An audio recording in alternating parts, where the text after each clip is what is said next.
মাইকি। তো আমার বন্ধু বলতেছে মাইকি যে চায়না গুয়াংজু সিটিটা স্মল শপ, তো এইখানে মুসলিমদের খাবারের জন্য খুবই কম ব্যবস্থা করা আছে। হ্যাঁ, তো তুমি যদি চাও আমাদের চায়নার খাবার খেতে পারো, কারণ আমি জানি যে না, চায়নার মধ্যে যে খাবারগুলো আছে এগুলো ভেজাল। এই খাবারের মধ্যে ওরা বেশিরভাগই কি বলে এটাকে, এই শুয়োরের তেল দিয়ে রান্না করে। হ্যাঁ, তো দেখে আমি আর বললাম যে না বন্ধু, তুমি আমাকে মুসলিম হোটেলে খাও। তো বলতেছে মুসলিম হোটেলগুলো স্মল, ছোট, এগুলো তুই কি বসবি এখানে?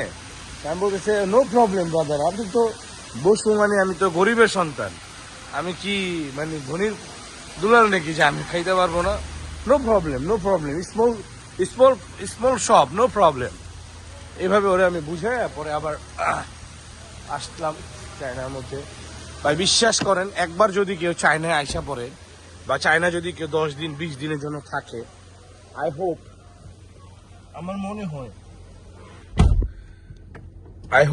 মনে হয় যে ওই ব্যক্তি বলবে ভাই আল্লাহ, মানে মানে আল্লাহর কাছে দোয়া করবে, আর ভাই ব্রাদার বা বড় ভাই যদি কেউ থাকে বলবে ভাই আমারে চায়নায় সেট করে দে, আর আল্লাহর কাছে দোয়া করবে যে আল্লাহ চায়নার নাগরিকত্ব তুমি আমারে দিয়ে দাও পুরো পরিবার সহ। হ্যাঁ, এত সুন্দর একটা কান্ট্রি, মানে এখানে আপনি থাকলে আপনার কোনো মেডিসিন লাগবে না শরীরে, আপনার মানে খাওয়া দাওয়া এত প্রবলেম হবে না, আপনি এত সিক হবেন না, অসুস্থ হবেন না। হ্যাঁ, তারপর হচ্ছে আপনার ওই ঢাকা শহরে তো আমরা বেশিরভাগ মানুষই অসুস্থ। হ্যাঁ, কেন আমরা ঢাকা শহরের মানুষগুলো দেখবেন খুব হিংস্র, কারণ কি জানেন? কারণ এই যে হর্ন টর্ন আবি যাবি, যে অটোগুলো যে রাস্তায় চলে, এগুলার যে একটা বাজে একটা হর্ন, একটা শব্দ আছে না, এই শব্দগুলো মাথায় গিয়ে প্রচুর পরিমাণে, হ্যাঁ, মানে ইফেক্ট করে এইসব হর্নগুলো।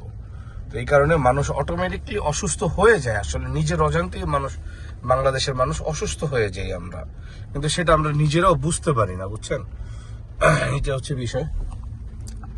আর আজকের ওয়েদারটা চায়নার খুবই মানে মেঘলা একটা ওয়েদার চলতেছে, দেখতেই পাচ্ছেন আকাশের অবস্থা কি ভয়ঙ্কর, একদমই মানে অন্ধকার হয়ে আছে, কোনো সূর্যের আলো নাই। জানি না কোন রেস্টুরেন্টে আমার নিয়ে যেতেছে, আল্লাহ মাহবুদই জানে। আমার কি মুসলিম খাবার, চাইনিজ, এগুলো চাইনিজ করতেছে। নো মুসলিম, ইয়েস মুসলিম। তো এই যে আমাদের মতন দিনের পথে কিছুটা চলার কারণে হইলেও যে ওরা মুসলিম কি জিনিস এটা কিন্তু বুঝতেছে। দেখেন, ও কিন্তু মুসলিম, ও আমাকে বলতেছে যে চায়নায় আসলে মুসলিম খাবার নাই বললেই চলে। হ্যাঁ, আর মুসলিম, এটা নো মুসলিম কান্ট্রি আমার এটা বলতেছে, এটা আদার কান্ট্রি। হ্যাঁ, তো চায়নায় প্রচুর পরিমাণে মুসলিমরা আমি মনে করি আসা দরকার, এসে চায়নায় বসবাস করেন। এখানে আসলে বসবাস করাটাও সবার জন্য আবার মানে গ্রহণযোগ্যতাও নাই, এটা হচ্ছে বিষয়। সবাইকে চায়নায় এখন বর্তমানে থাকতে দিচ্ছে না, ঢুকতেই দিচ্ছে না, খুব কড়াকড়ি চলতেছে চায়নার ইমিগ্রেশন ইয়েতে। এবং যাদের আর কি সামর্থ্য আছে, আল্লাহ তাআলা যাদেরকে তৌফিক দিয়েছেন, আমি তাদেরকে বলবো প্রচুর পরিমাণে মুসলিম আসেন চায়নাতে, আইসা মুসলিম ভাই ব্রাদাররা বইরা যান চায়নাটা, ওদেরকে দিনের পথে নিয়ে আসার ট্রাই করেন সবাই মিলে।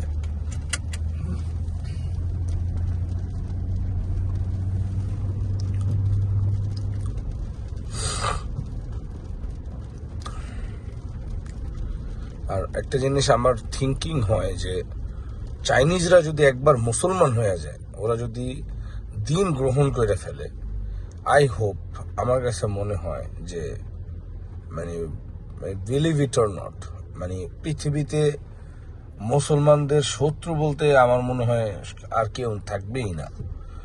কারণ চাইনিজদেরকে ভয় পায় না পৃথিবীতে এমন কোনো কান্ট্রি নেই, ওদের কাছে কি নাই রাব্বে করিম ওরে ওদেরকে এত কেন দেয়? আমি আমি আমি আমার কাছে কি মনে হয় জানেন, মানে আল্লাহ তাআলা ওদের প্রতি এত সন্তুষ্ট কেন? কারণ ওরা হচ্ছে এক নাম্বার, ওদের মধ্যে একটা গুণ হচ্ছে ওরা অহংকার মুক্ত।